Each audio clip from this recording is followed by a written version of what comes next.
The new barn box shipment, if you haven't received it yet, is our Polworth Sport in white, because that's the most common color of Polworth.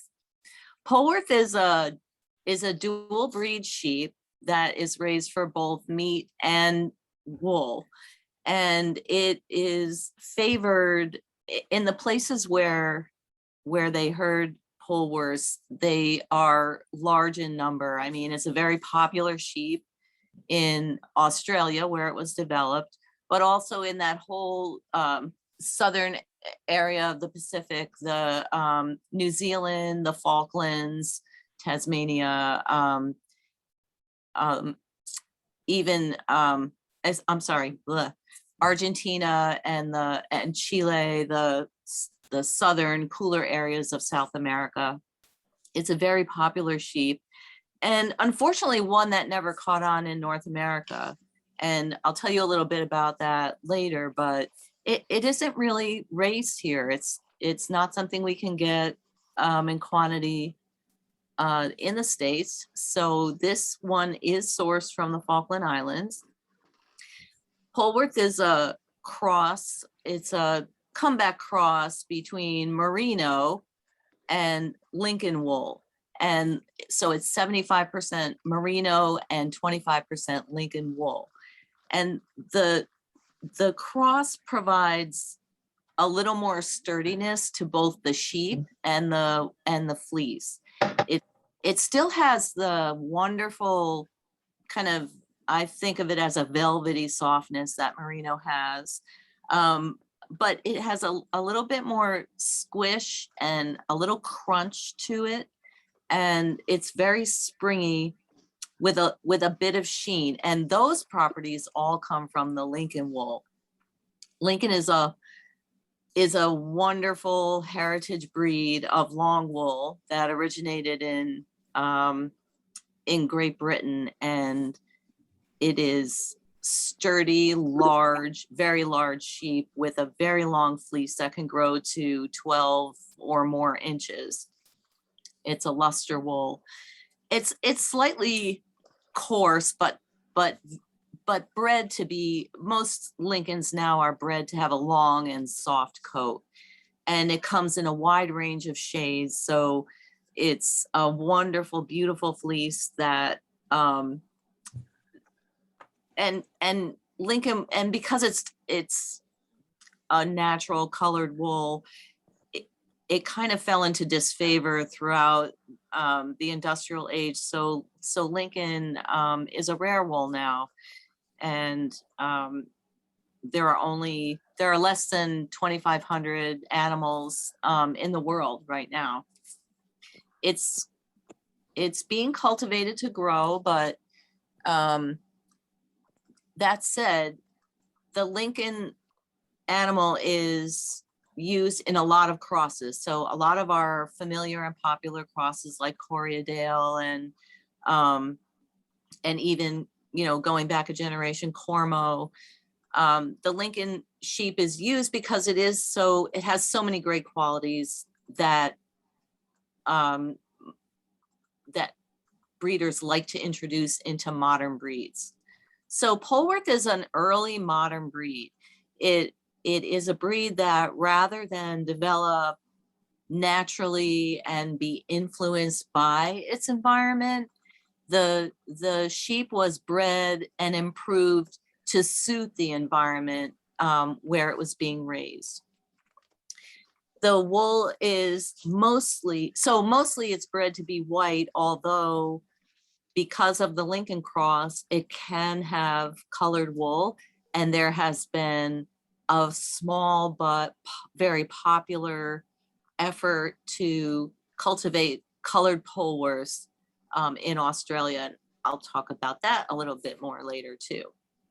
So in general, though, the fleece is bright white. It has a bit of sheen and a soft hand, but the staple length is much longer than Merino.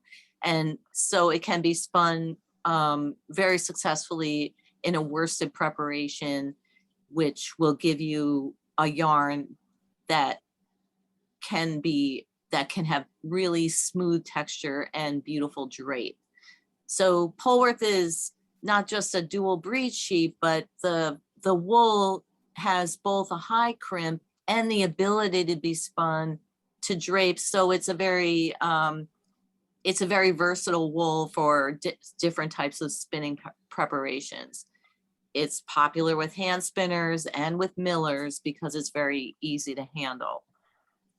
It does have a kind of waxy, right off the back of the sheep, it has kind of a waxy, I wouldn't say a high lanolin content, but it is a harder lanolin content. So it does need to be scoured pretty well before it can be spun. But once you get all of that kind of waxy coat off of it, it's very easy to handle. And many people who use it for hand spinning really like to spin in the grease or spin the waxy version of it because it just retains more of its natural moisture that way. Let's see. The introduction of the Lincoln blood with the merino results in a sheep that is larger bodied than a typical merino. And so it is better for meat production for farmers. So that's one of the reasons it's so desirable to have in a flock. The other kind of one of the other positive traits that the Lincoln brings along with it is a smoother body. So while the fleece is prolific and heavy, like a merino, the skin is smooth and doesn't have those deep wrinkles that merino has. And that makes the animals a little bit easier to care for. They're a little bit more resistant to skin mites and fly strike and things like that, and much easier to shear as well without damaging the skin of the animal. So for all of those reasons, larger ranching concerns were very interested in the propagation of this sheep. And so once it was developed, it grew in popularity and spread throughout Australia very quickly. That enabled it to be set as a fixed breed within a very short number of years. And so the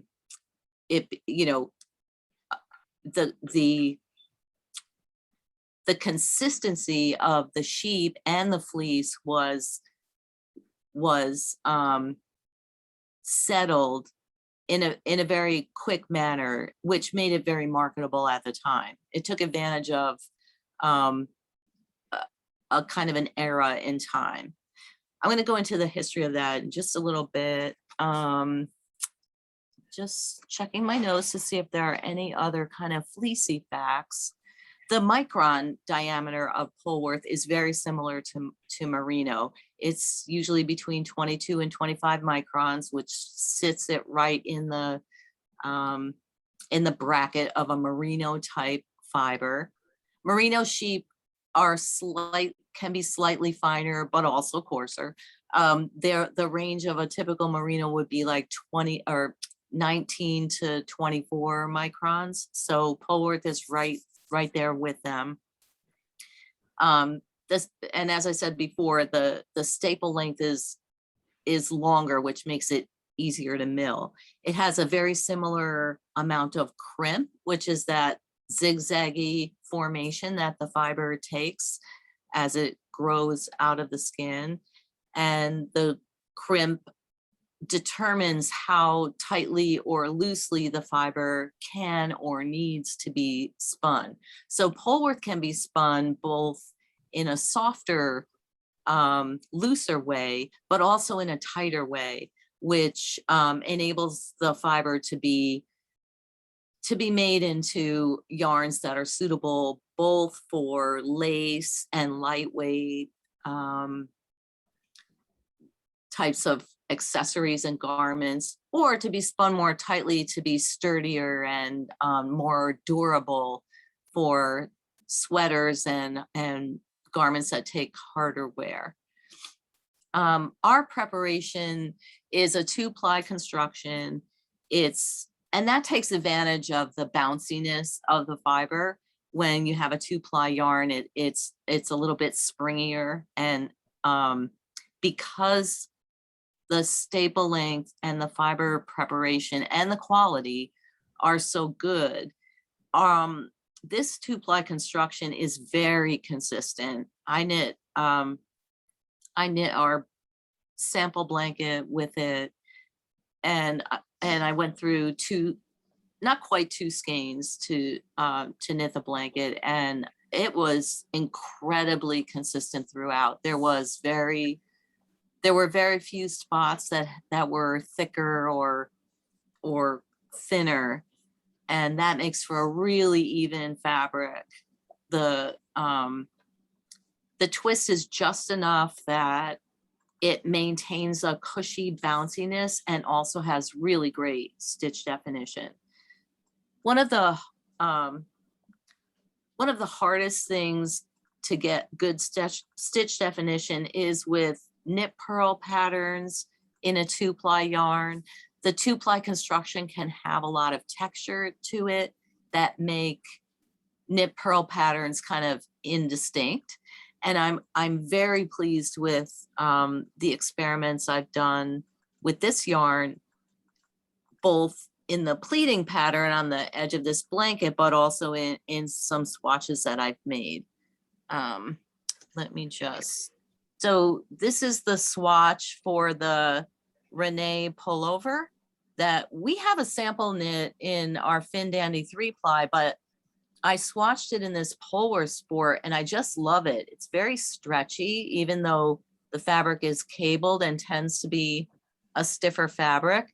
It's very squishy and stretchy, but the stitch definition on those knits and purls is just, standout. I really like this swatch. And then I've got this lace pattern, which is from the Bel Air top. And you can see how nicely the lacy ribs pop out from that pearl background, and yet also maintain some really nice open work. This is a lace pattern that's fairly subtle. It doesn't translate well in every different kind of yarn. And the original yarn that I used for the garment was a 3-ply, which was very smooth. So I was really pleased to see that with this 2-ply yarn, it knits up so, with such a pretty texture. Let's see. Okay. We're actually looking into to seeing whether we're really very pleased with this yarn, and would consider maybe bringing it in as a regular member of our lines. But I would like to see maybe some ability to make shades with it. So we're looking into whether colored fleece might be available for that. The colored fleece market and production is very low with this fiber. So and because of that, we're normally like in the wider textile market, colored fleece is not usable for the most part. In the handcraft market, it's highly desirable. So the price can be zero on the textile market, but super high on the handcraft market, because that's where it's very desirable. And so we'd be competing with people who can sell it at a much higher price. So sometimes we can't get everything we want because it's just not priced in a way that we can make yarn that you would be able to buy easily. So I'll get into a little bit more about the colored Polworth in a little minute. Any questions about the yarn itself or just the general fiber? before I start talking about the history, which is the early history of this fiber is very well known. So I've got quite a few notes on that. Any questions? I was just curious, wouldn't it take dye really well with the merino and the Lincoln? I'm sure, I know it does. I've used Polworth in other blends. So there is, I think it might come from Ashland Bay, but there's a dyer's blend that's Polworth silk, or maybe it's just Polworth and silk. And I know Briar Rose has offered it as a selection, and Indigo Dragonfly. And I did knit my Block Nest cardigan with it at one time. And it's lovely. And it does take dye well, and it holds dye well. The sweater that I have has been washed numerous times, and it still looks, you know, the dye hasn't run from it or changed all that much over time. So yes, both the brightness of the white and the luster will amplify dye colors really well. We wouldn't be dyeing it, of course, but it is really lovely. Again, it's not that common though, so you might see it in a blend, but finding yarn that's 100% Polworth is going to be a hit or miss. I don't even know of any US sources that would be producing a quantity except on a farm yarn level of this yarn. And which how, is, go ahead.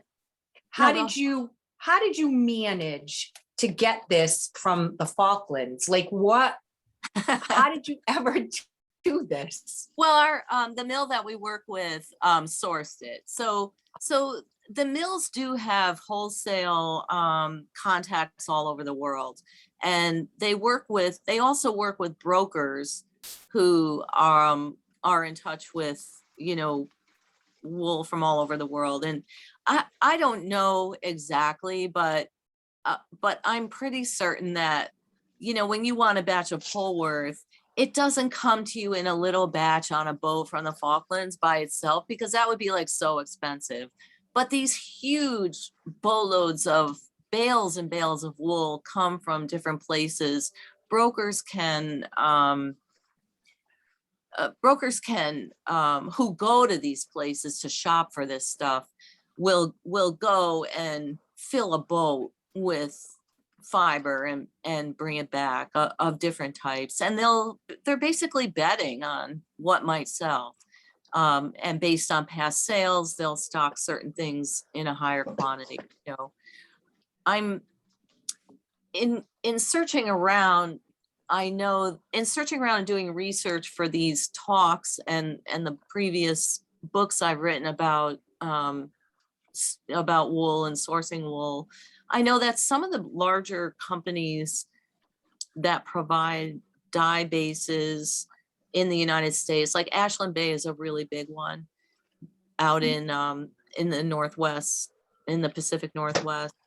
They actually go to Australia and they'll travel all around that area to different large farms and buy wool by the bale in person.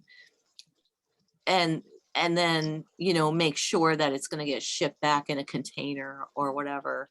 And they do that probably once a year, or, you know, once every 2 years. I don't think they even have to go all that often once they've established just like us, once they've established a relationship, they don't need to go and buy the wool every year, you know. So it would be I would love to do all that stuff. Like those are my dreams as a fiber person to take off around the world and visit different places, and, you know, maybe not even for buying, but just for recording and talking to people and things. I need a GoFundMe or something for that. But it would be just the most interesting job to go and shop for these products where they live, where they grow and live. Anybody else have a question like that they want to ask about the Actually, wool I have itself? I have a question. So you said that you have already knitted a garment out of it, even though it was Mhm. somebody else's. So I had bought some Polworth. It's called the Dye Project, and she's out of Santa Cruz, and she sells Polworth. In fact, that's all she sells is Polworth blends. And I wanted to know about the pilling. Is the pilling somewhat the same as a merino, or because it's a longer, is it a little bit less? What's the endurance of the Yeah, garment? Yeah. The endurance is better than merino because of the staple length. You're exactly right. And also because of the slightly more sturdy fiber. It's a slightly coarser fiber, although nothing you would, it would be indiscernible to a lot of people. So yes, and also because Polworth is much more likely, at least here in the United States, to be offered as non-superwash, it would feel a little more sturdy. It wouldn't have that really overly soft feeling that superwash merino has. So, a lot of the softness in yarns comes from chemical intervention. So, but if you have this in your hands, I mean, it's just a cuddle bear. It's so soft. But the endurance is better. The longer staple length will be more resistant to pilling, as well as the traits from the Lincoln that make it just a sturdier fiber in general. Yeah, when I bought her original Polworth, I made a shawl with it and I loved it. And so that's why I was wondering, I have enough for a sweaters quantity and I really like it. So Yeah, I wasn't it sure. is. Yeah. Yeah. And Polworth is a fiber that is high. The behavior of the yarn is highly dependent on the preparation. So if it's a worsted preparation where the wool has been combed and smoothed, it's gonna have more silkiness and drape to it. And if it's semi-worsted or woolen spun, it's gonna retain more of its springiness, and which will give a garment more body. So a worsted preparation, which is silkier, will tend to relax more in a garment, and a woolen or semi-worsted preparation where the yarn is springier will retain its body, which will help a garment keep its shape a little bit better. So that plays a part as well. My sweater that I knit is a silk Polworth blend. So there's a tiny amount of pilling, but not much at all. The sheen has been retained over many years now. I think that sweater is about 10 years old, and I do wear it pretty frequently. It the pilling that I see on it, I feel like it might be the silk that's pilling and not the Polworth, because of the pills are tiny and they're harder. And that makes me think that the silk is actually pilling up, which would make sense because silk is fine and it might work itself out of the fiber a little more readily. And the most successful blends with Polworth are ones which are made with fibers of similar staple length and diameter. So it is, because it is a tiny bit slippery. If two fibers that are very, very different are used together, they might have a tendency to work apart in a blend.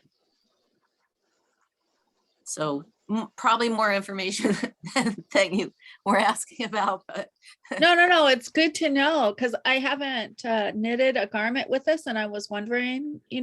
I love the Polworth. I think it knits really nicely, but you're right. Just finding it different places is different. And I happened to go to a knit store over in Santa Cruz, and they had it, and that's why I tried it out. Santa Cruz is so interesting because they have their whole, there was a whole fiber industry on Santa Cruz and there's so much fiber production, interesting fiber production in that area that kind of faded out of the textile Yeah. industry before World War II, and that's a whole other barn Right. box chat. But I'm super interested in those island communities that had their Well, own, I mean, fi- Santa Cruz, California, right? yeah, yeah, Yeah, yeah, yeah. yeah. And the I know it's called the Dye Project, and I believe she came from Washington. She moved Uh, down to Santa Cruz from Washington. So the name is really familiar. I'm gonna make a note to look into that because well, I didn't mean to imply that you can't find Polworth anywhere. It really is, probably only if someone has done hand spinning do they even know about it. It's not yeah. well known here, and yet in other parts of the world it's a super popular fiber. So it's kind of, and in the textile market as a whole, because it is a merino type, and in that sneaky way that that happens with labeling, you can label Polworth as merino, and I think that might be what happens to a lot of it. Yeah. So I'll see if I could find the skein reel, one of the big skein, because she bundles them in really big skeins. And so kind of like Briar Rose. Yeah. yeah. Uh-huh. Yeah. Okay. Thanks. So oh, you're welcome. Let me just find this. Let's see. We are going to create a blog post with the information from today's talk. I have quite a bit of information. We'll condense it down and create a blog post that will have links to some of the references that I'm going to talk about, and the farms as well. So that, and that'll probably go up later this week when we roll out the availability of the Polworth to our entire customer base. All right, so where did this originate?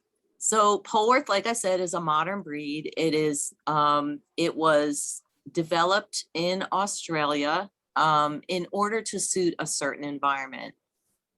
The origination of the story kind of begins in 1839 when a man named Alexander Dennis from Cornwall, England, moved his family and two of his brothers with him from Cornwall to Australia in pursuit of opportunity in the textile market. He was an educated person, and his father was a sheep farmer in Cornwall.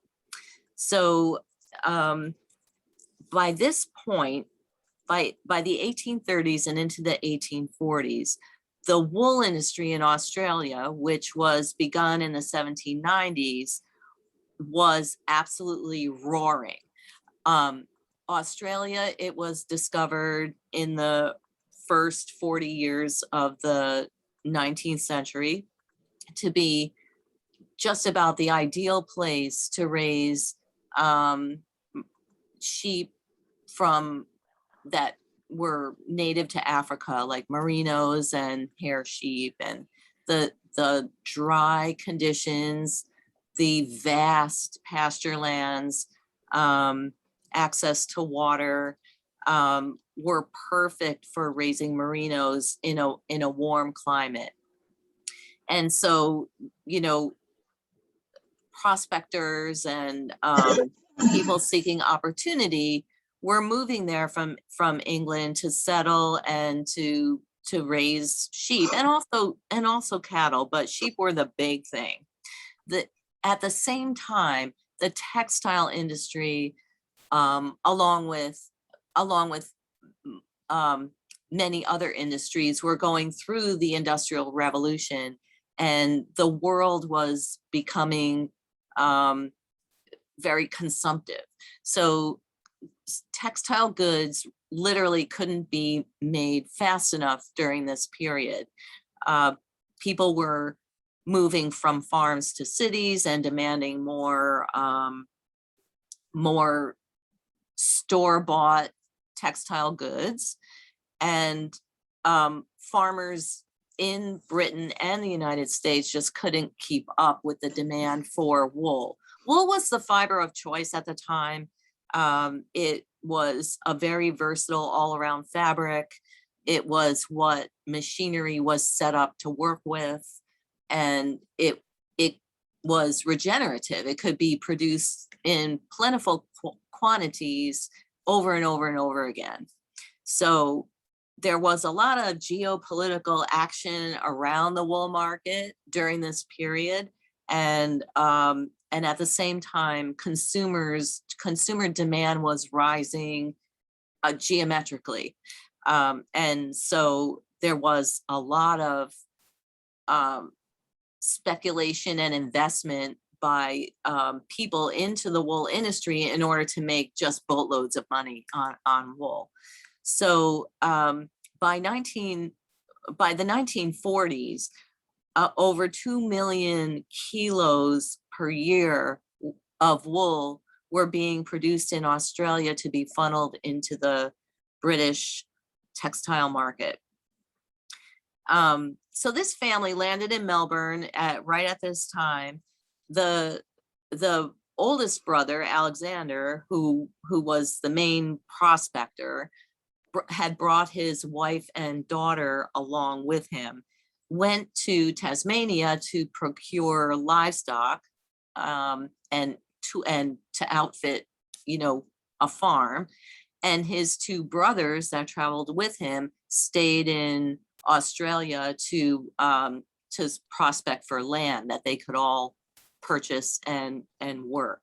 So when Alexander came back from Tasmania, he had 600 merino sheep and implements to start a farm. And the brothers had found a sheep station in Victoria, which is the southern part of Australia. It's in a near coastal area. It contains a lot of highland terrain, but it's close to the water. So it is in a cooler, wetter part of Australia than New South Wales, for instance, where that was already highly settled with merino ranchers. So they found this sheep station and bought it, and bought the sheep with it. So for the first 20 years or so, they raised Saxon merinos in this area, and they were very successful at it. They not only purchased the land that the original land, but also several sheep stations nearby. The original property they named, and I'm going to butcher this, but Tarn-Warncourt, which describes the kind of the way that this marsupial bandicoot jumps over the hills in the area. It describes the arc of this jumping animal.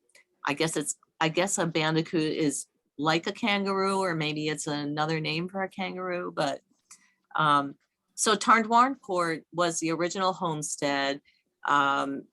Its nickname is Tarndee, and I'm gonna say that because the other word is such a tongue twister for me.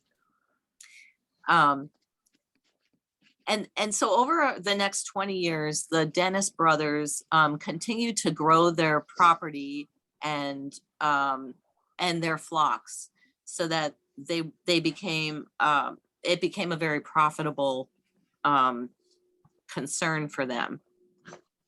The older brother, Alexander, became also, almost by necessity, involved in local community affairs and politics, and sat on some community boards and things like that. And as you can imagine, those getting involved in politics and community affairs will always help your business if owning land is part of your business. So you have a lot to invest in there. The brothers, when Alexander came to retirement age, his two brothers decided to go back to England, to Cornwall. And so the partnership between the three of them was broken up at that time. And Alexander passed his land on to his sons, two sons, and his son-in-law. And by that time had bought a sheep station in the area that focused on high quality Lincoln sheep. So with all of their Sax Merinos, they had also this smaller but important Lincoln sheep station. And one of the sons decided at that time, in around 1860, one of the sons who had been educated partly because he had suffered a farming accident that disabled him for life when he was young. And so he became educated and interested in breeding animals. And he decided that the conditions in their area in Victoria were not ideal for merino sheep, and that they could, if they improved the sheep to suit the conditions of their environment, they could be even more successful with their farming concern. And so he was the first one to cross the Lincoln wool with the merino wool, the Lincoln sheep with the merino sheep. And then he took the offspring from that half and half and bred back to merino, which would create a 3/4 merino and a 1/4 Lincoln. And this, when you breed back that way, it's called a comeback sheep. And then, so they bred Lincoln with merino, then the offspring from that back to merino to create this comeback sheep. And then they bred the comeback sheep with each other to create a larger comeback flock, the original flock. And they almost immediately saw results that they liked, that the wool was longer and a little bit brighter, that the sheep were a little bit hardier. They took a lot from the Lincoln, and that's normal. One of the cool things about Lincoln, and the reason that it's used so much in creating crosses, is that its genetics are really hardy. So when you cross Lincolns with other sheep, the desirable traits that you're looking for come through and show up. They don't hide themselves in the cross, is the best way that I can explain it. The lay way to explain it, I guess. So Lincoln has really assertive genetics, and when you cross Lincoln over another sheep, you will see Lincoln traits in the offspring. And these traits that I described a little earlier were very really did the job that this Richard Dennis was aiming to do, which was create a sheep that could handle the snow and cold, that could forage well on less hardy vegetation. So they didn't have any particular diet that they needed. They can thrive on less nutritious vegetation like scrubby grasses and sticks and things like that. A lot like the Cheviot sheep is that way too. They can exist in the highland where there's less grass and less juicy grass, and therefore less nutritious grass. And they can do very well on that. They can make a lot of good stuff in their bodies out of little in terms of nutrition. Let's see, and again, the good staple length. So they were really pleased with the hardiness of this sheep, and so were the wool buyers that saw it. When they first brought their wool to market, it was almost immediately recognized as something new and different and desirable, and they were encouraged to keep going with developing their new sheep.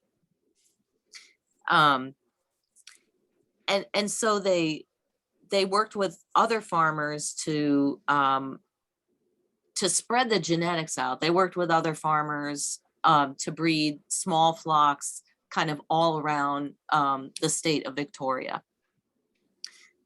And that went really well. Meanwhile, the brother-in-law, so we have here the two sons, the two brothers, and then the brother-in-law had been a farm manager at one of the ownership stations of the original family. So their sister married him, and he leased out a sheep station from the family. And at the same time as Richard Dennis started experimenting with his own Lincoln Cross.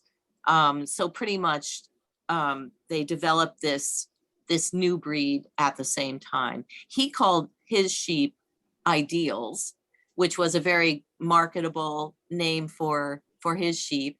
And the brothers continued just to call theirs the Dennis Comeback. So for the next couple of decades, the Dennis Comeback was the name used for what would eventually be the Polwarth sheep. And Ideals were also, Polwarth bloodlines, but the name Ideals kind of caught on as a commercial name. And even to this day, many Polwarth sheep are known as Ideals, especially in South America and the Falklands. They tend to still to this day call them Ideals. Fast forward a little bit, in the late 1890s, the wool market started to experience, a slide in prices, and then severe drought just around the turn of the 20th century caused a lot of disruption in the Australian wool industry, along with, at the same time, some labor unrest that was going on among the shearers and farm labor. So the brother-in-law with his Ideals moved 10,000 sheep from Australia to Tasmania to kind of weather out, no pun intended, weather out the drought. And so that's how the first of this new breed ended up over in Tasmania, and then ultimately over to South America as well. Now, at this point, some of the Dennis family holdings needed to be sold off, during the drought. For most people in Australia, the sheep population had to be cut down to about half in order to support any wool production at all. But the original farmstead of Tarndee stayed in the family and is maintained to this day. And I'll talk about that a little bit later, but a succession of Dennis sons has continued to operate the sheep station there, as well as the larger farm concern. And they've, kind of diversified throughout the decades to keep everything going. By the 1910s, everyone around Australia was kind of talking about this new breed, and buyers and wool brokers were purchasing it regularly, had really great feedback about it. And so the Sheep Breeding Association suggested that they register the breed as an actual breed. And it was at that time that the Polwarth Sheep Breeders Association of Australia was established, and the Polwarth name was chosen for the breed because Polwarth is the county where Tarndee was established. So going all the way back to their British roots of naming sheep for counties where they were kind of originated, that was the thinking used here. So that's where the Polwarth name comes from. Meanwhile, those ideals, they are Polwarths, but they're also called ideals. So you may, if you do further reading, you may come across that name. But it's worth noting though that between 1880 and 1902 or 1910, that's just 30 years to establish a whole new breed of sheep.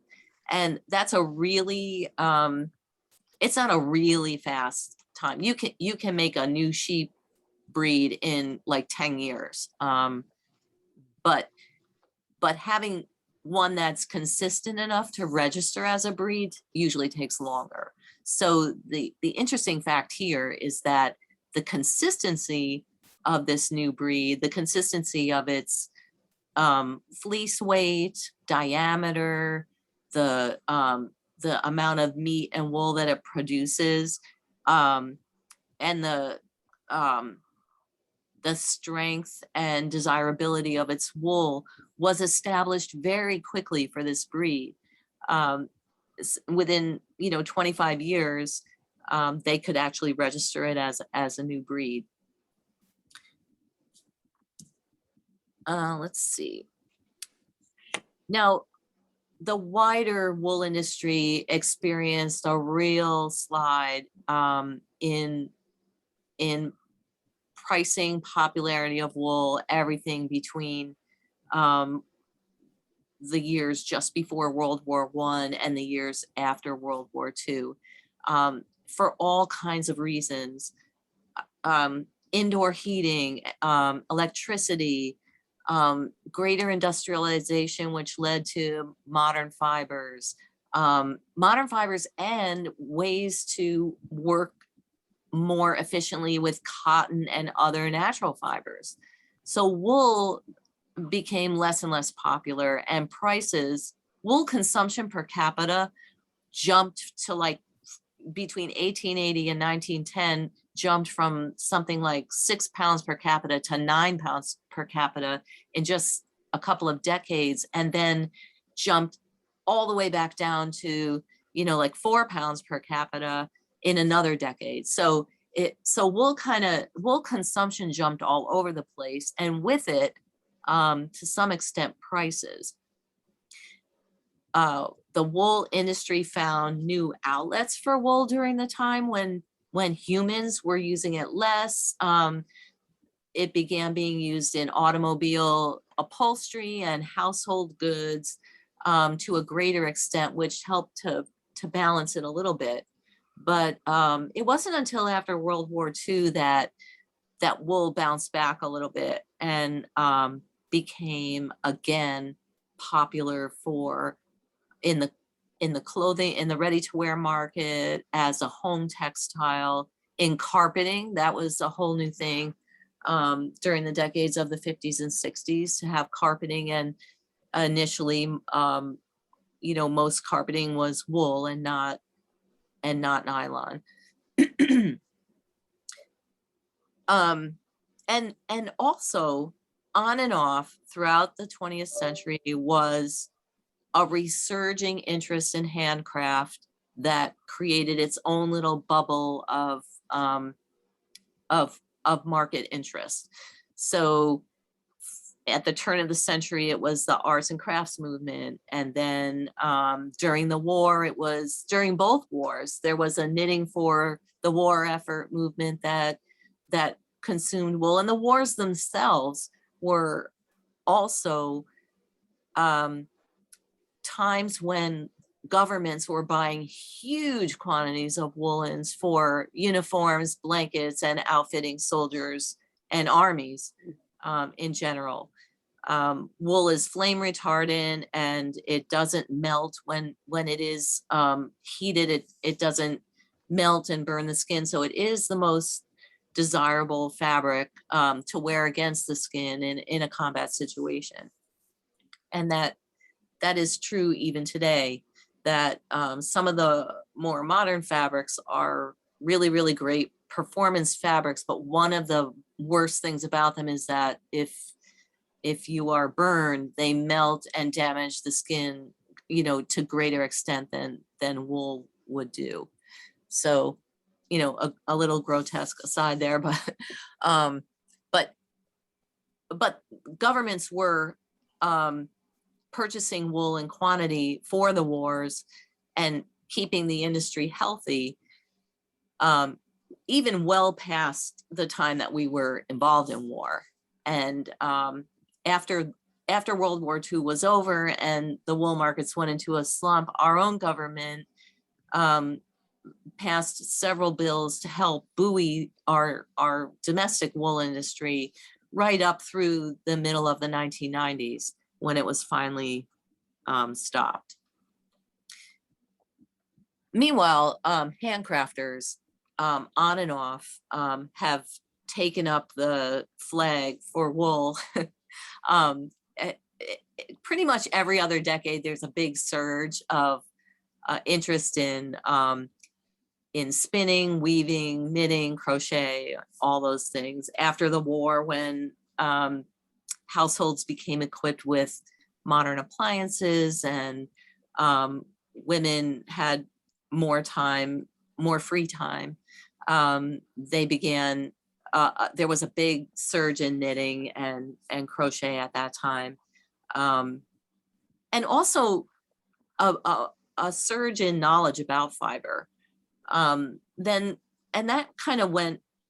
That kind of stayed in place through the 60s. It segued into the Back to the Land movement of the late 60s and early 70s, when again, people took up handcrafting and shared the skills of knitting, crochet, weaving, and spinning amongst each other, and shared an interest in different kinds of wool products that could be used in those crafts. That was personally the time period when I was growing up and learning all of those crafts, seemingly all at the same time and with the same enthusiasm. And I remember that between, school and 4-H and my family background, it just seemed like everybody was interested in needlework for a time. And then suddenly in the middle of the 70s, that all died out. And I personally continued to knit and do all of that stuff throughout college and my 20s, but I didn't know anybody else who did during those years. And kind of felt like a sore thumb if I, knit socially with, or wanted to knit socially with people. It just wasn't done. And then, fast forward to the 20th century when we all took it up, or the 21st century when we all took it up again. And knitting socially was like a whole new thing. I think we're much more social now with our knitting. But getting back to the Dennis brothers and their Polwarth sheep, the Polwarth did manage to maintain a popular and kind of consistent market through the 21st century, probably due to its more versatile nature. So it had more, more applications in textile markets. It could be used in fine worsted weight fabrics, or not worsted weight, but fine worsted fabrics, wovens and yarns. And meanwhile, Tarndie, the original birthplace of this sheep, was passed down several generations to through the Dennis family. The current owners and operators are the 6th generation of the Dennis family, but it's the parents of this generation who were, in their, in their 30s or early 40s during the 1970s, when the wool market was really beginning to slide again. us, and especially going into the early 80s, many families that had maintained sheep operations in Australia for more than a century, were beginning to wonder if they could continue to run sheep on their properties. It was not that the property was going under, but that sheep maybe couldn't be a component of the farming concern, since it didn't produce any income or even break even. In that generation, the David Dennis married a woman who had also grown up on a border lesser station in Victoria, and had a real interest. And border lessers are another British long wool sheep that develop in all shades of gray and brown. And she had a real love of this dark fiber, and she had an idea that, and noticing the handcraft market was kind of surging in the 70s, in the 60s and 70s, she had an idea that they could produce colored wool for the handcraft market and make money efficiently that way, as a value-added product to their farming. And this was absolutely radical. No one raised colored sheep on purpose in Australia. It was highly discouraged to even keep little cute little rams, colored rams. They were usually culled from the flock after birth and disposed of. Not even sent to market, which is the euphemism for going to slaughter, sending them to market. So they were culled usually right away. And finding colored sheep to breed with was a bit of a challenge because of this. But they finally did find they found a breeder who realized that they were completely serious about raising colored Polworth, and so he began holding back dark ram lambs for them to use in their breeding program. So they went about their breeding program by breeding dark Polworths with each other and trying to maintain as broad a genetic base as possible, considering how few dark sheep that they could really manage to get their hands on. Wendy Dennis, the inspiration for all of this, did introduce a black border Leicester into the flock, as well as occasionally crossing in a white Polworth just to keep the genetics variable and broad and clean. And so what happens with Polworth sheep is that there are 2 color genes and 3 genes for pattern.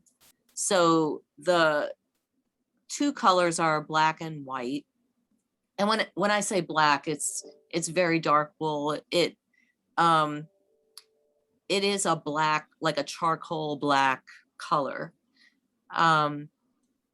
Border Leicester produces brown. Lincoln produces browns as well. Merinos also produce browns. So the Polworth sheep has genes for color in its bloodline already, but the white is dominant. So if you cross a white sheep with a white sheep, you're going to get white sheep. And even if you cross a dark sheep with a dark sheep, because they probably have white genetics, there's a possibility for a 25% outcome of white sheep even there. So the breeding has to be kind of frequent and prolific and consistently marked and sorted to create strong color genetics. The color patterning that is available is white skin with black spots, or all over black pattern, all over white pattern. And then there's a stripe. This is kind of weird, but there's a stripe pattern that can occur in merinos that is also passed through Polworths, where it's a little bit like a dog that has a brindle pattern in its coat, where it's like vertical stripes down the sides of the body. It looks like someone dropped paint over the back of the sheep and let it drip down. It's very weird looking when you see a shorn sheep, a photo of a shorn sheep with this striping pattern. It looks like a zebra. It's kind of weird. Once the hair grows out, it doesn't look so strange, but so Wendy was trying first just to get colored sheep, and then realized that she could breed in some border Leicester to get different shades of colored sheep. What happens with a lot of colored sheep is that over time the darkness of their coat will lighten year by year. The weather also plays a part in that, but the genetics, or not the genetics, but just their aging body type will make some sheep get lighter at an earlier age. And Border Leicester is one of these. And she was kind of theorizing that if she introduced the Border Leicester blood into the Polworth, that it would counteract the Lincoln a little bit, the tendency for the Lincoln to be very dark and to produce silvery gray shades and a whole range of shades. And indeed, you do see that in her flock. And then later introducing a Morit gene through the Merino and through the Border Leicester. So Morit is the brown, is the name for the color brown. And so starting to get some brown shades as well. So today at Tarndy, they produce now yarn in 4 shades, a white, a silver gray, a brown tan color, and then a dark charcoal gray. Wendy became kind of famous for her colored flock, probably at first because it was funny to a lot of people, but later she kind of caught the eye of geneticists around the world, and when the Congress of Colored Sheep Breeders and Wool was formed in the 70s, she was invited many times over to Congress to present papers about colored sheep genetics. So she's kind of my hero in the story. It takes a woman to think outside the box and to love the underdog and see the potential in something really different. Today from Tarndy, they sell their colored wools for over $40 a kilogram, for just the spinning fleece alone. Their spinning fleece is highly regarded and covetable. And yes, I went on their website to look at their yarn. You can buy yarn from their website. It's actually, quite reasonable. Their yarn is made in 4-ply and 8-ply weights. It is scoured in Tasmania and it's scoured in Victoria and milled in Tasmania, because Tasmania is the only location where they can get the worsted preparation that they prefer for their yarn. So they do spin it from a worsted prep, which makes a a silky smooth yarn with a beautiful handling for knitting and crochet and weaving. They also sell spinning fiber direct to hand spinners, and then a variety of other, Tarndie products. You can even, I mean, at this point, they have diversified into cattle. One of their sons started a free range egg business on the property. The property is still vast. They have maintained 600 acres around the original homestead, and David's brother maintains 800 acres just nearby, just adjoining. You can go stay there. They have accommodations to go and stay at the. I know I'm ready to go, but I know tickets to Australia right now are like $3,000 too. So you can go stay there and spend time. They give workshops. They are also agents for Ashford Spinning Wheels.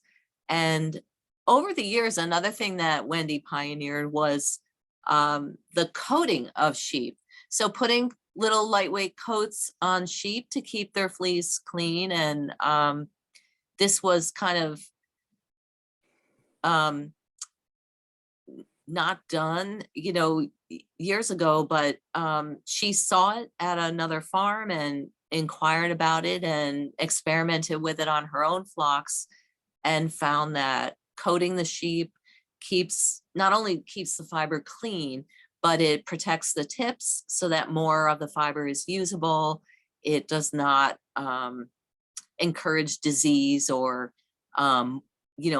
or rot of any kind. And so she developed some different styles of coats for different points of the.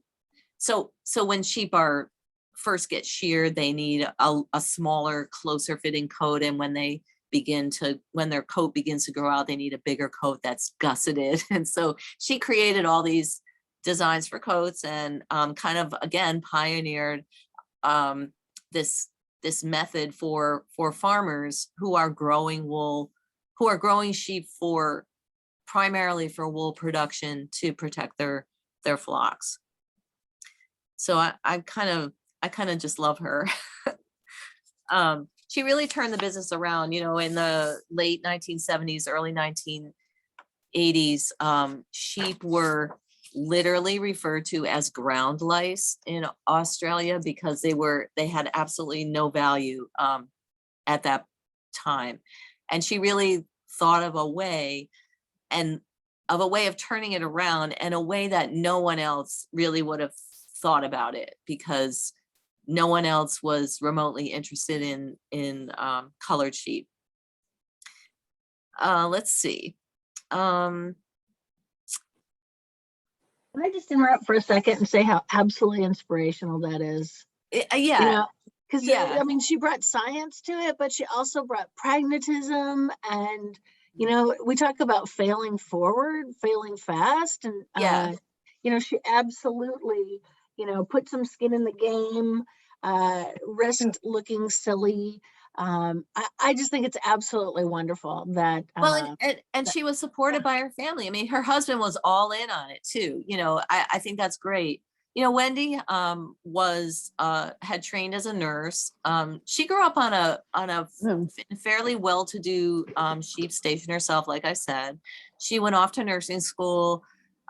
She actually went to boarding school and then to nursing school, and traveled to Africa, and she traveled back to England first to practice nursing, and from England, she basically used her income to travel to as many places as possible. So she was somewhat worldly, and I can't say enough about how important I've always thought that is, to see different places and different points of view, and to experience the viewpoint of different cultures makes you a better thinker and a better problem solver.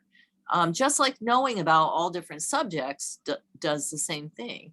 It's important to have a wide range of experiences, so that when the time comes when your livelihood might be at stake, you can think of a way to help yourself.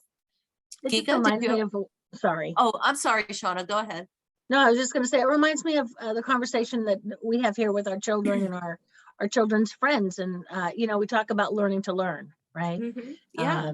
We haven't all decided to go to college here, those of us under 20.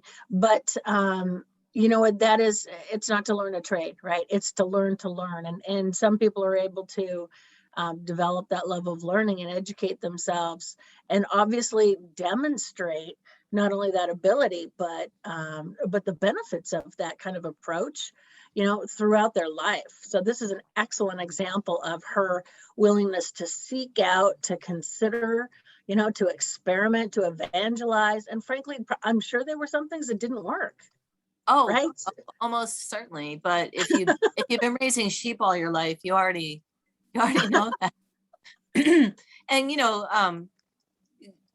funny story aside, but related to that is, sometimes even you learn from the worst teachers. Like I had the absolute worst geometry teacher on earth. I was talking about this the other day, and I loved math as a child, and I still do. And I just loved math, and I couldn't wait. Don't judge, but I couldn't wait to take geometry. I couldn't wait to take geometry. And this teacher from minute one had no control over the room. He didn't know how to express himself to kids. I'm quite sure he didn't go to college to be a teacher. So he was just terrible. But every time I work through a problem step by step and figure out the answer, I think that's my geometry at work. That's my step by step. That's what helped me, was starting out with a theory and following it through step by step and coming up with, your answer, right or wrong. So anyway, you can even learn from bad teachers. I'm sure she did as well. Kika, you're muted. When I move my cursor to the lower corner of the thing, it You can't disappears find the it. whole screen, and then I have to, it takes me a minute. Anyway, my daughter would be really proud of you. She's really into math, and she tutors math and all that. So she'd be really happy to hear somebody who loves math. I was wondering if Wendy was also interested in hand spinning. You know what? The articles that I read did not mention her as her own crafting at all, but she definitely is interested in all of those things. I mean, she had noticed, she had done a lot of country nursing, and that's how she really became aware of how many more spinning wheels she was seeing in people's homes. And her take on the economic downturn, as it related to her wool business, was people out here don't not, they don't, if they need a sweater and they can't afford it, they sit down and spin the wool and knit one. They figure out how to get their sweater. So this is the market we can at least begin serving. And they did, they do know, for instance, in their concern, they have when they sort their wool, they have 3 classes. One is like the 110 to 120 millimeter staple length. That's their medium grade fiber. And then the slightly longer fiber, and the fineness is also, involved there. And then the shorter fiber. So they know that the spinners market is much more keen on the middle grade of fiber, the 110 to 120 in the grease, or raw. They like to be offered that fiber with very little processing. So when they sort their fleeces, they sort out that length of wool and put it aside for the hand spinning market. That's approximately 40 to 45% of the average fleece. And the rest of it gets bundled up and sent off for scouring and processing into their yarns. So they're aware enough about spinning that they know exactly what spinners want. And being sheep people, I mean, I'm sure they all grew up with those tools on the farm. Someone around them must have done all that stuff if they don't do it themselves. But I'd have to dig a little further to find out if she actually was a crafter herself. I don't know. It seems like she was, she really had this penchant to travel. So I have a feeling she was a person who liked to move around and do things and maybe not sit and craft as much as we do. The other thing I was going to say about the fleeces is that over time, they've been bred to be more productive. So some of the improvements that have been made in recent years have actually brought the fleece weight up from an average of 4 to 6 pounds to more, up to a level that's more like 6 to 7 pounds, or not pounds, kilos, which is much closer to merino productivity as well. Merinos can produce up to like a 16-pound fleece, and polewursts are very close behind now as well. So the goal now for people who raise polewursts is efficiency. You know, how many sheep can I raise on how little feed to produce the most meat and the most wool? And that's not to say it's a bad thing. I mean, farmers everywhere are learning to adapt and mediate to accommodate climate change and the effects of climate change.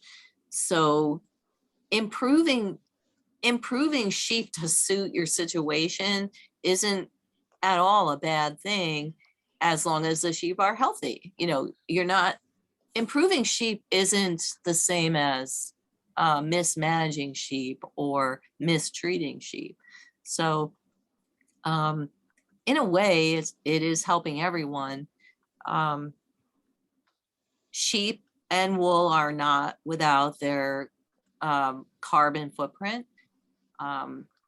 Animals, and this isn't a joke. I know a lot of people find this funny and make a joke out of it, but the gas emissions from domesticated animals are a huge contributor to their carbon emissions, and they have a measurable impact on climate change. So we as users of these products just need to be aware of our impact, you know, that way. And so when farmers are seeking to be more efficient, they are helping all of us that way. Let me see if there's any other little factoids here. I think I covered everything I had to say. Like I said, we're going to put a condensed version of all of this on the blog. It will have the live links to the articles and books that I use to prepare today's talks. I really tried I never take my material from just one source, because I have found in researching just about everything that sources conflict. So on small and large points both.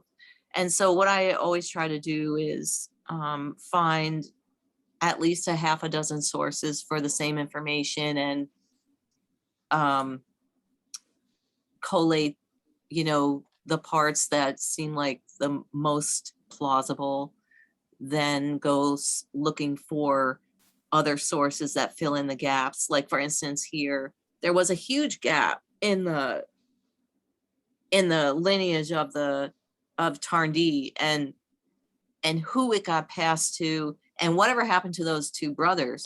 Like they just drop out of the more popular references, and it becomes very confusing. So I searched quite a bit and found this old pastoral accounting of land ownership from the 1700s, and finally got my timeline for the passage of the property down through the Dennis generations. And that was just like a big relief to me, because I was afraid someone would ask, what happened to those two brothers? Okay, any questions? I know I've been talking and talking and talking. You're probably sick of me, but should I hold up before we get to questions, let me just hold up the blanket in case anyone didn't feel like they got the full Monty from the photographs. So, oh, it smells so good. So this is the new pattern with its pleated hem, its How many textures. skeins do we need to make? Sorry, I know I could check the pattern, but to make the size that you're holding. This is 2 skeins. Perfect. It's a 32 by a 30 by 32 blanket, and like when I put it over my lap, it extends from the top of my shoes all the way up to Nice. my waist. And I have Francis pretty said- long, I have pretty Francis long says- legs. Sorry, Francis says here in the chat that she's already ordered extra yarn to make them. Hi, Francis. Oh, And Anne, if we make the scarf, how large would the scarf be with the one skein we have? it's the skein it's the size on the pattern. So the size that's stipulated on the pattern, I think it's Okay. 9 inches by 60. Perfect. Thank Is you. it 9 by 60? I don't have the pattern right in front of me. I It can might be 56 instead of 60 or something like that. Oh, okay. Yeah. That's I'm the, wondering, can I ask a question? This is the sample, which would have one less repeat, my swatch, and the Mhm. scarf would be narrower, which I like. I like a more narrow scarf, but I didn't know how to adapt the ruffle. the ruffle is Because it was the math given on the pattern included the ruffle with 2 added repeats, not take away 1. right. If you take the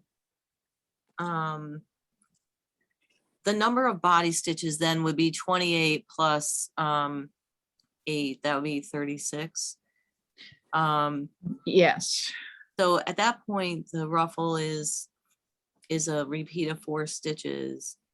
So that would be 36 divided by 4 would be 9 repeats of the ruffle. And then you would multiply the ruffle by 6. I can't do the math on the Yeah. fly, like, sorry. Right. But Well, I'm but- impressed we got that far. yeah, no, I know the answer. I just explaining it and confusing everybody else doesn't feel right at this moment. So basically, for 2 repeats of the pattern, you need 7 repeats of the ruffle. It says it somewhere on there. Yes. Yeah. That's plus 1. So for 2 repeats of the pattern, you need 7 repeats of the ruffle plus 1, plus the border stitches are in addition to that. And that will Okay. enable you to make a longer scarf. That's what I was looking for. Oh, slightly narrower, but longer. Yeah, now a little trick if you're making the scarf and you're worried about having to play yarn chicken is that when you finish the ruffle, weigh your skein before you start. And then when you finish the ruffle at the bottom, weigh your skein again. And the difference is the amount that you used for your bottom ruffle. So as you knit your scarf along, you will need that much remaining. You'll need at least that much remaining to knit the top ruffle. And you can even, then after that, once you have that weight, you can even weigh after the first repeat to see how much you use for each repeat, each vertical repeat of the pattern. So you can weigh your yarn usage a couple of times at the beginning to get pretty exact information about how much you'll need for each repeat of the scarf. You know, you should always, yeah. you should always give yourself a tiny cushion at least, but just to make up for that day when you come home and you're knitting in an aggravated state, or you're knitting drunk or whatever, that will change your yarn usage that day. Yeah. But this was, I have to say, an absolute pleasure to knit. The yarn was so nice. The pattern was so much fun to do. It had just enough going on that I could look forward to knitting every repeat, and yet it was intuitive to do. And I really enjoyed it. Beyond the baby blanket, the other sizes are calculated, the yardage for the other sizes are calculated by mathematically by the number of repeats, because and with the Polworth yarn. So there's bound to be some, and I added 10% to the yardage to cover any anomalies, but yeah, you know, it's always best not to play yarn chicken, but if you're up for an adventure, you can. I'll be honest, when I knit the blanket, I pushed for another repeat and I ran out of yarn a row and a half before my bind off. So of my second skein, I mean, clearly I never run out of yarn. It's like I have piles of yarn. So I did take a repeat up, you know, so I did know then that I needed to stop the blanket earlier than I had estimated. But it was really fun to knit. Can you talk about the swatching? And like, I know the yarn we had last time, there was a substantial difference between the unwashed and the washed gauge. Is that anything we need to be concerned about with this yarn? No, this yarn has been through a more refined preparation process. It's been scoured. It's been pin drafted. It has virtually no VM. Like, I didn't find any grass or twigs or anything in this yarn. So it is, and the reason I'm hesitant is I don't know if the fiber was combed or not at the source. I should have asked about that, but I think it may have been combed fiber. It's very soft and smooth. And there's nothing in it. So that cleans it quite a bit.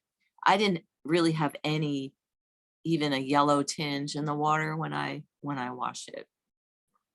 So it didn't like overly grow, and it didn't overly shrink either. I measured it before I blocked, you know, when it was fresh off the needles, and in this pattern, it didn't really change a whole lot. Anybody else have a question? Yes. it's Karen? How much yardage or how many skeins would you need for the baby hat and jacket set? That was part of the pattern. I have to look, hang on, let me look that up. And- Yeah, that's so stinking cute. I'll give you I an ad. know, it really is, and it's fun to knit too. I'll give you an ad also for the Tongass Creek. Oh, look at that. And And what are you knitting that with? that I'm actually, it's not your yarn, but it's the Misty Meadow Oh, from Wyoming. But I think that the yarn that we just got would also be beautiful for this. I am finding that I need about 1,000 yards though, not 800. So And you know, when you change yarns, that's what happens. The original yarn was a very silky lace weight. So that that does change. You know, substituting yarn can make a really big difference in the yardage usage, which But which the- I'm learning about all the time. but this new yarn is handling very similar to what this is. And Mhm. it's just gorgeous. And it's a beautiful, you did a wonderful job on the pattern. Oh, thank you. Thank you. So Inky Dinky, the yardage ranges from 320, well, with the hat included, 400 yards, all the way up to like 1,050 yards in the original sport weight yarn, which I feel like that yarn might have been a little, it felt like it was a little thicker, but that was years ago that I knit it. So it would be so cute in this yarn. This yarn has a nice bounciness that would make that stitch definition just pop. And there's a blanket that matches this set too. It's called Cradle Me, and it's the same stitch pattern. That would also be really nice. We I'm just gonna didn't want to have to look offer that up. another baby blanket. I'm gonna have to look that up. Yeah. There's so many fun patterns. Anybody else have a question or anything they want to say? I don't have a question, but I do have a comment, and I just wanted to make sure that you knew that, you know what, your fiber is incredible. It's exceptional, and it's a luxury. And your designs, likewise, are breathtaking. That being said, I'm a member of the Barn Box community because I am overwhelmed, dazzled, stimulated, motivated. Just my mind is blown by the overview that you provide each time. Oh, thank you. Of the cultural, the historical, the sociological, the environmental, and all the physical sciences that go into the way you provide context for the fibers. It just absolutely, makes my skin tingle to feel, how well-rounded this information is and how much better I understand the world, not only the fiber, but the people in it. So I'm one of the people who's very interested in, how you have written the books in the past, and I love the blogs that you write, and there's never enough. Oh, thank you. I really wish I could write a really good book. I don't know if I have the confidence to I don't know if I have the confidence in my diligence, but or I don't know how well received the kind of book that I would naturally write would be. Because I think every sheep is different. Like some sheep are really interesting for just their genealogy, and it takes so long just to dig out all the information about that. And then other sheep are newer, but their geopolitical influence is really different. But I feel like every sheep would have a different kind of chapter devoted to it, and the book would be like that thick, Perfect. That sounds just like what I'm looking for. Sign me up. I mean, I said this before, but one of my concerns with presenting information is that I'd like to find a real story, an interesting story, and a story that connects the threads from all the, no pun intended, but the textile industry is a real foundational industry in our world. It brings together people from all disciplines, and money from all kinds of places, good and bad. And so it's fascinating, and there's so much to know, and so much to know in order to make responsible decisions.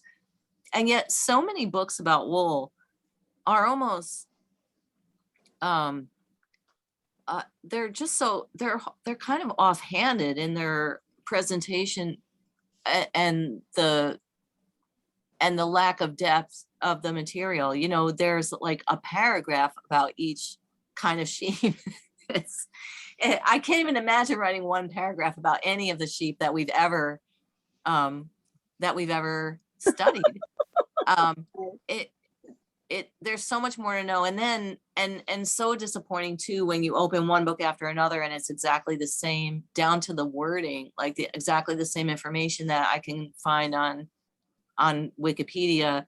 And I'm not saying this to disparage anybody. It's just that there has to be, for myself, there has to be more. And thank you for appreciating that. It's a passion of mine, and I appreciate that you appreciate it. Yep, it shows. Thank you again. I just feel like if I'm going to make a product that I'm going to sell to you, that I should know as much about it as I can to buy the best wool and to, you know, understand the best way to make it. So, all right. Hey, And what is it's this- Vika. Sorry. Go. Go ahead. Oh, I was going to ask what the sweater pattern is that you have on. Oh, this is Dock and Cabin. You could probably Okay, you could probably knit this with the Polworth too. I didn't see it on the website. Yeah, it's called Dock and Cabin.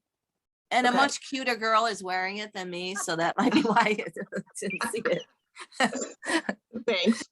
It's a boxy, oversized sweater. But it's not heavy. It's knit with the stone soup fingering, and I wear it a ton. It's a sweater I actually designed like over 20 years ago. The first one I knit was with Morehouse Merino sport weight yarn, and I always wanted to reknit it and make a pattern, but I never had the right yarn until we made stone soup, and then I was like, this is the yarn. So now there's a pattern for it, and what I really need is a pullover of this. That would be probably maybe one of my next projects. What is the hat behind you with the flowers?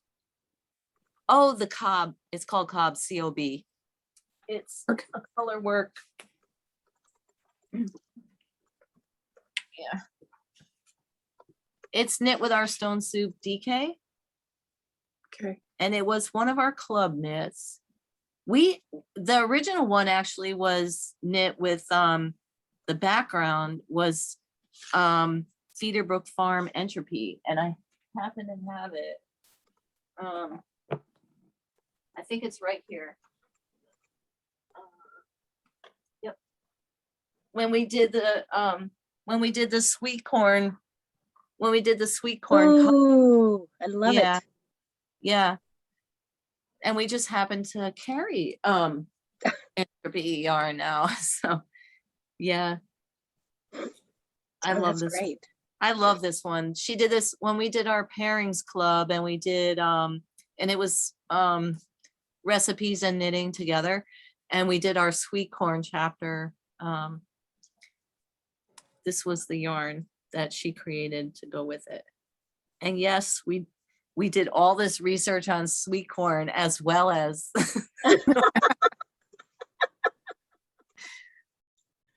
those books are a lot of fun. My friend Catherine and I worked together on them since she's a chef. And they're a lot of fun. There's only 2 of them, but they're really fun. And I'm sorry, tell me again the name of the baby blanket that's a similar pattern to today's featured. Cradle jacket. Me. Cradle Me. Thanks. I'll pop the link in here. It matches the Inky Dinky jacket.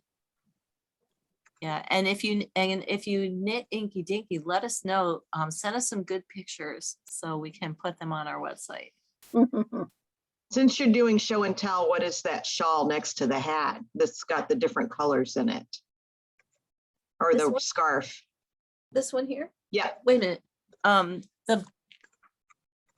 This one?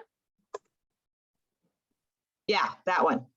This is called Walking in Shade, Mm. and it's knit with 3 shades of Better Breakfast fingering. It's waffle porridge and sugar frost. And they don't look like they'd be this contrasty in photos, but they really are. And this sample is one that always gets a lot of attention at shows when we do shows. Oh, that's beautiful. Yeah. It's really pretty.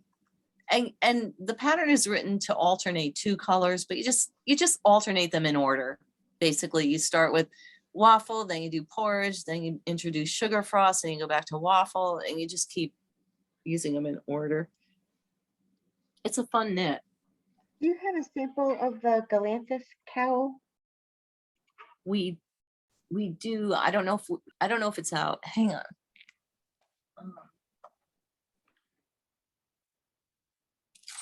Throw this back on here.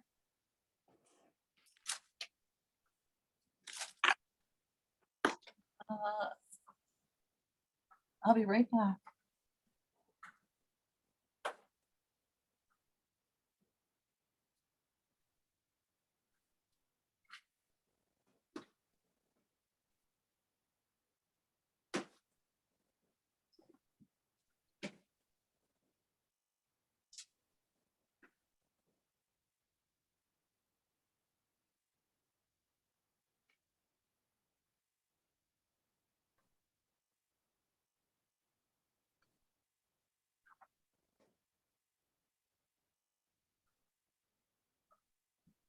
While she's gone, maybe I'll just share when my husband and I travel.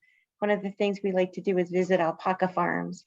And when Anne was saying that when she's talking with sheep breeders, a lot of the time they're not really using the fiber, they're just focused on the animals.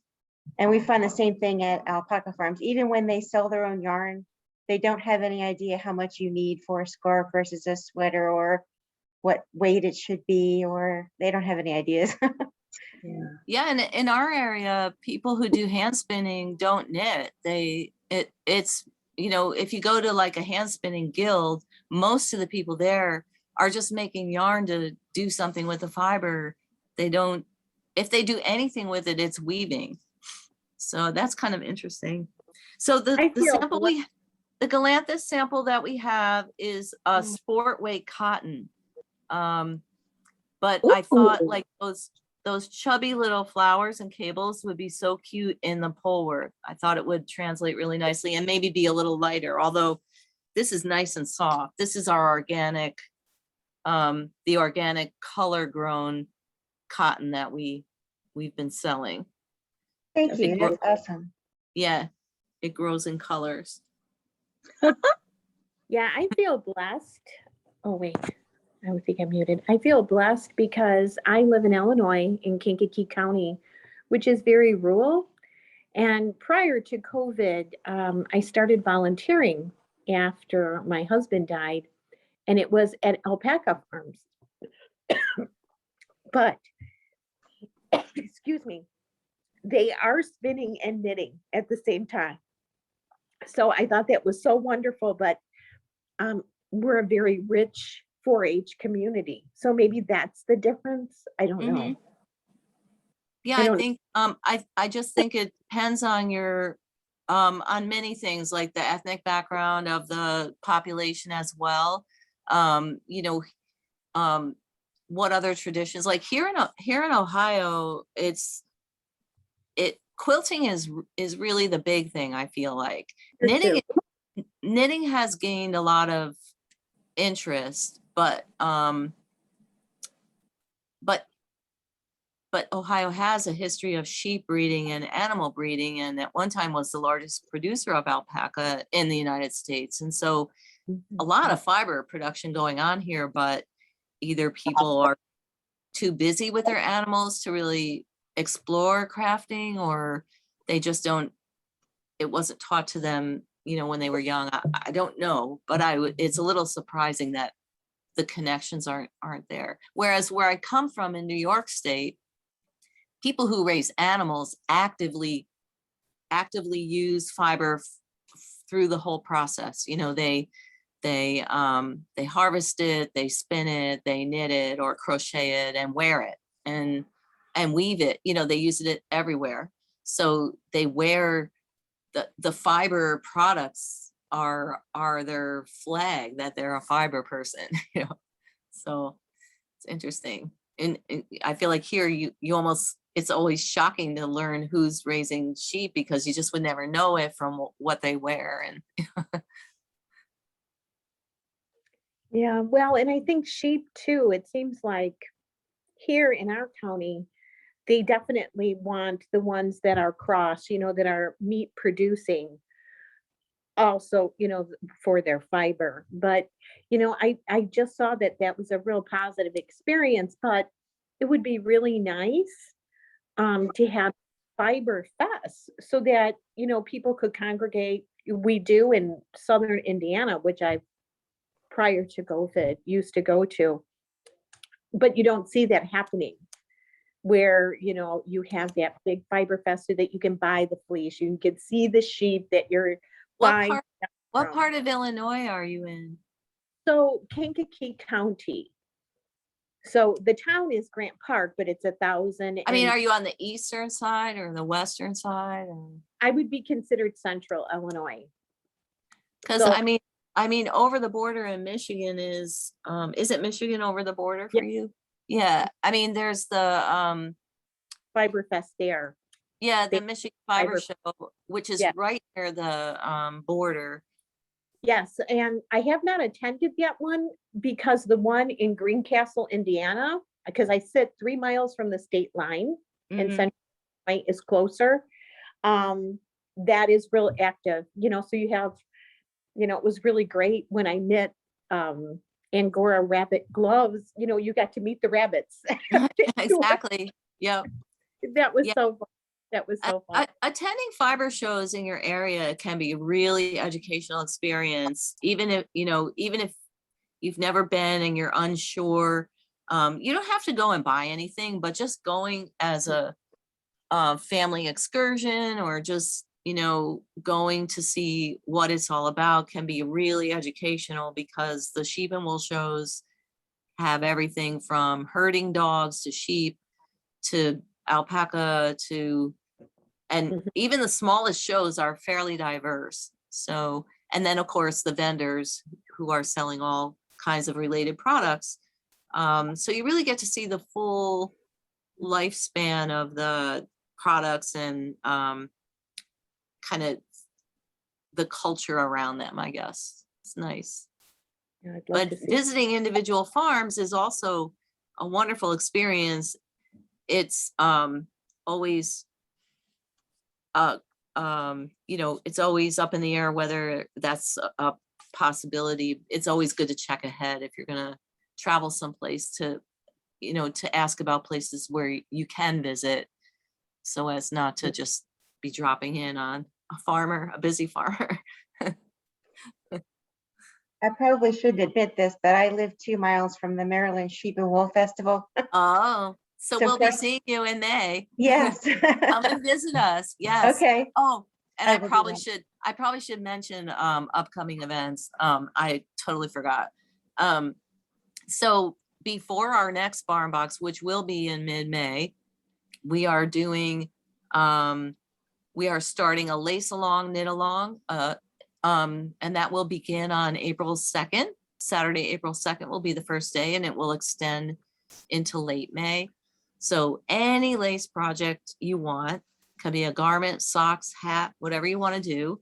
We'll meet twice a week on Zoom. You get a free pattern with your sign up, and that's available now on our website.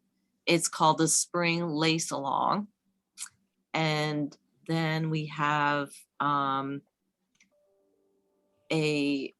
we're going to be selling a Mother's Day holiday kit, and that will be offered starting April 27th. So it's a secret what it is, but there's a very limited quantity as usual. We can never get as many as we like. It'll be just like when we did the Christmas holiday barn box, like it's a one-off, mimics the barn box experience. So if you're trying to get someone involved in barn box and they're holding back, this is a nice way to introduce them to it. Then we have the Maryland Sheep and Wool Show, which is the first full weekend of May, which this year happens to be Mother's Day weekend. So Saturday and Sunday at the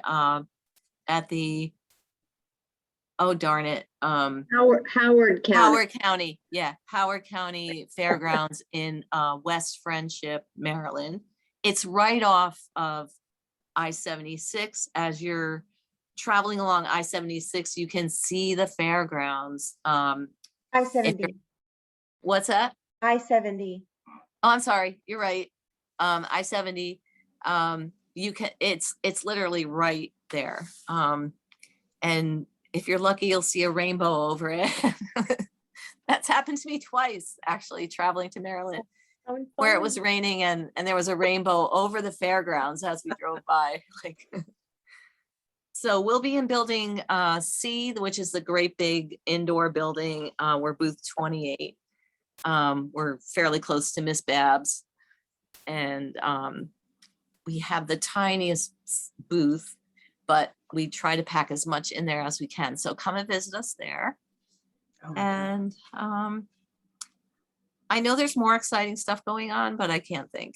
We have several new employees as well. So please, I beg your patience with our customer service over the next few weeks. Brand new employees just have a lot to get their head around, and they don't always check email or know how to respond efficiently to people, but everyone who is hired here understands completely how important you are to us as customers. And so they know that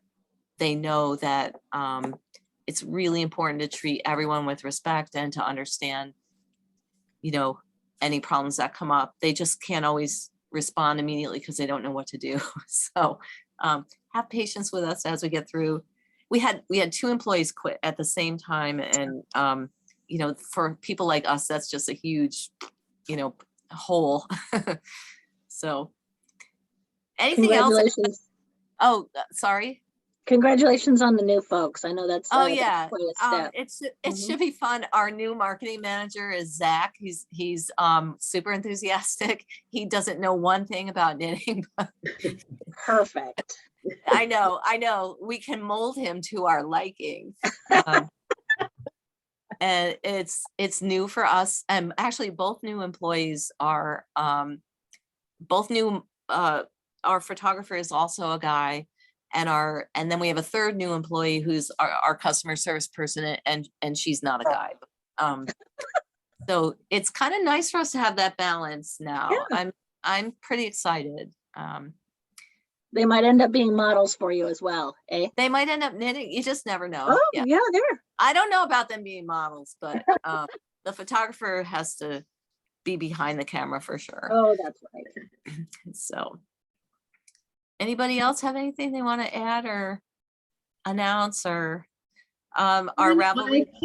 I think everything you do is magic. And for me personally, on a selfish level, when you show the items, I get more excited than when you talk about them. Oh, okay.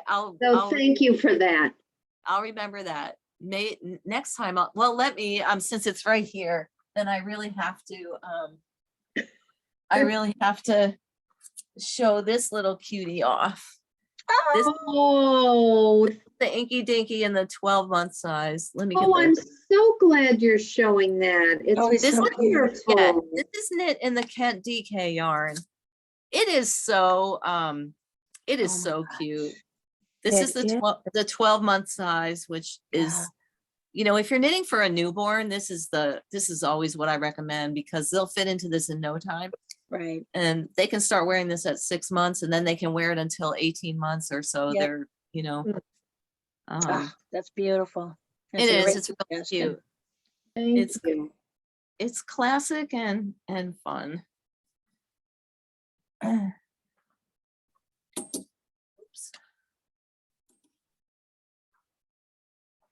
Alrighty, well, I'm gonna, I guess, stop. I don't want to stop, but Oh, thank Anyway, you so This has much. been absolutely wonderful.